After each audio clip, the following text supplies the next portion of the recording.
اخف واطرى عجينه بريوش، وكمان باسهل طريقه تشكيل.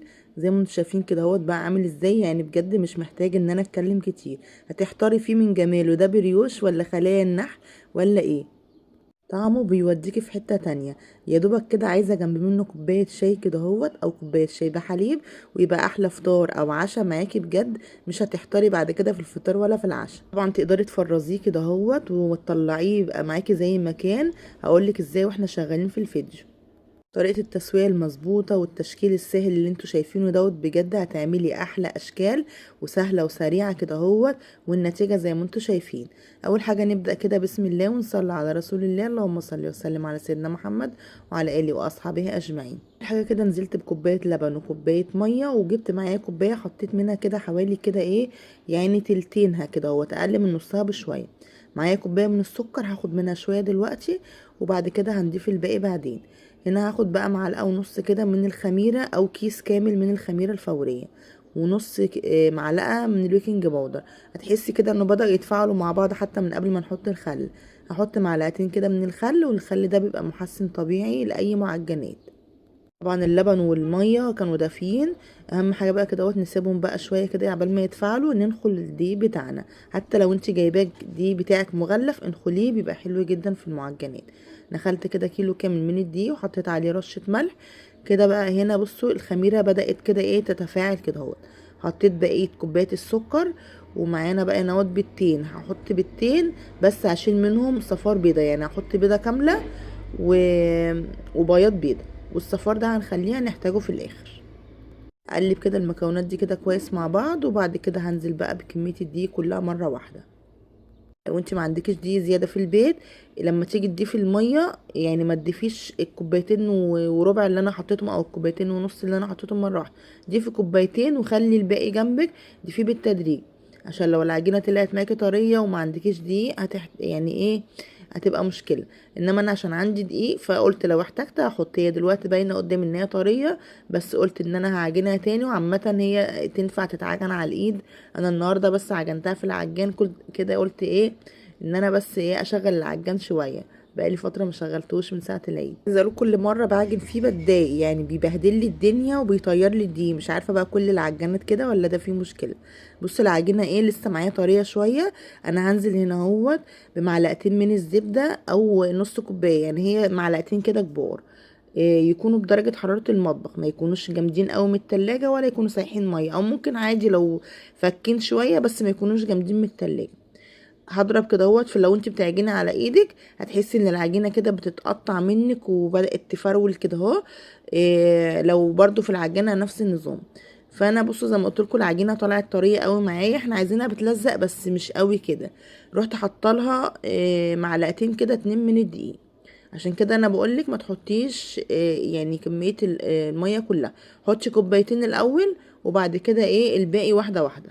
بصوا العجينه طريه وفيها تلزيقه، بس كل ما بتبقى العجينه طريه كده اهوت وفيها تلزيقه وبرده فيها مطه زي ما انتم شايفين، بتديكي نتيجه حلوه جدا بعد التسويه.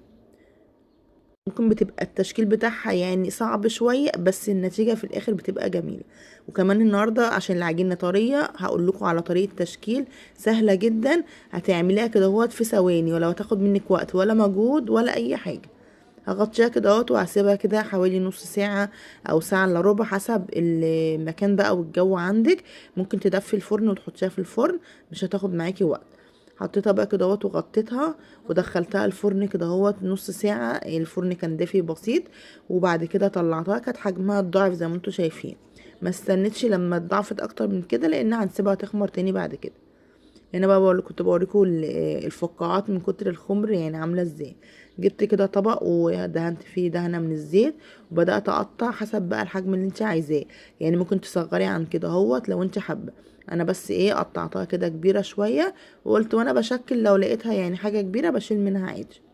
خلاص بصوا قطعتهم بقى كده اهو. هبدا اخد اول كورتين قطعتهم، وابدا اشتغل فيهم. العجينه معانا طريه، بس بحط بقى دهنه زيت بسيطه كده على المكان اللي انا شغاله فيه، وببدا افردها كده اهوت، وبعد كده اعملها رول.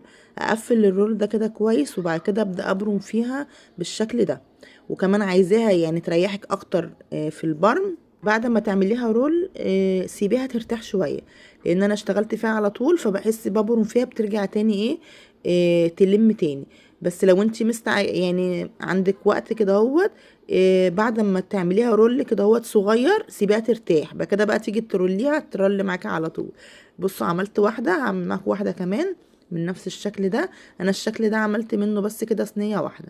بصوا برولها كده اهو. انت بقى ممكن تسيبيها كده ترتاح شويه عشان خاطر ما يعني تبقى سهله معاكي في ان هي تتشكل بسهوله. طبعا بيبقى في اشكال كتير من البريوش او ليه كذا اسم طبعا، او المنجقونه او الشوريك، ليه كذا اسم. المهم انها في الاخر بتبقى حاجه طعمها جميل جدا، ومش محتاجه جنب منها اي حاجه غير كوبايه شاي. خلاص بصوا كده انا عملت كده كام واحده، ولازم اسيب مساحه. الطريقه بقى دي سهله جدا. بصي لو عندك اطباق فويل من ده هتحطي فيها، ما عندكيش لو عندك الصينيه بتاعت الانجليش كيك هتحطي فيها، بتبقى جميله جدا. ممكن لو عندك مش شرط كمان يكون ان انت عندك الطبق ده، ممكن تعمليهم كده كور جنب بعض وتحطيهم جنب بعض في الصينيه، هيدوكي برضو شكل جميل.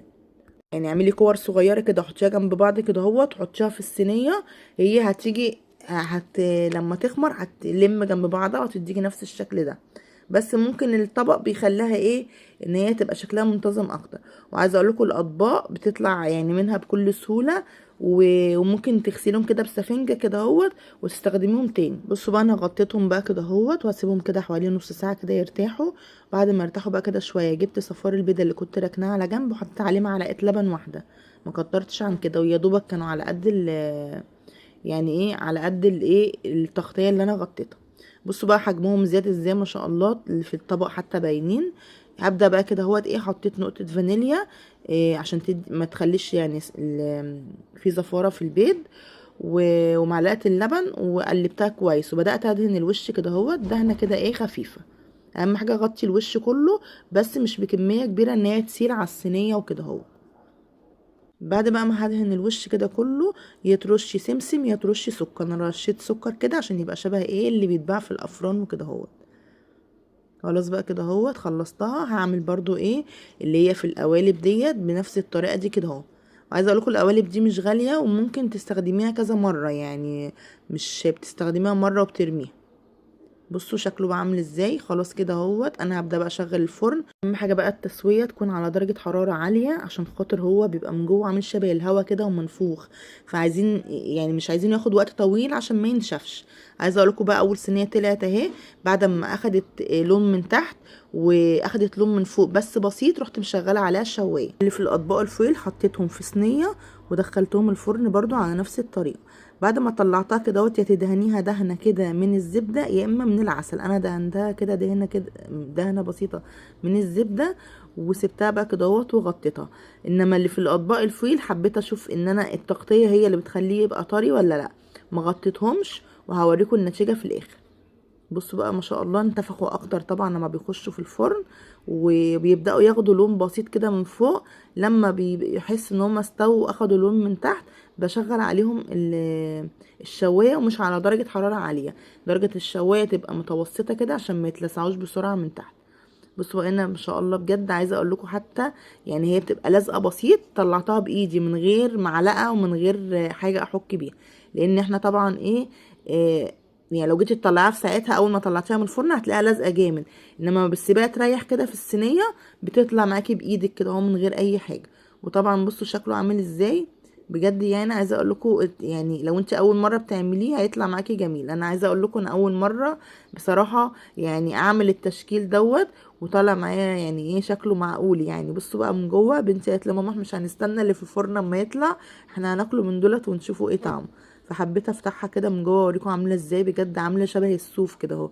يعني بصوا خيوط كده من جوه، تحس ان هي كده قطنيه جدا بجد، يعني مش محتاجه جنب منها فعلا غير كوبايه شاي.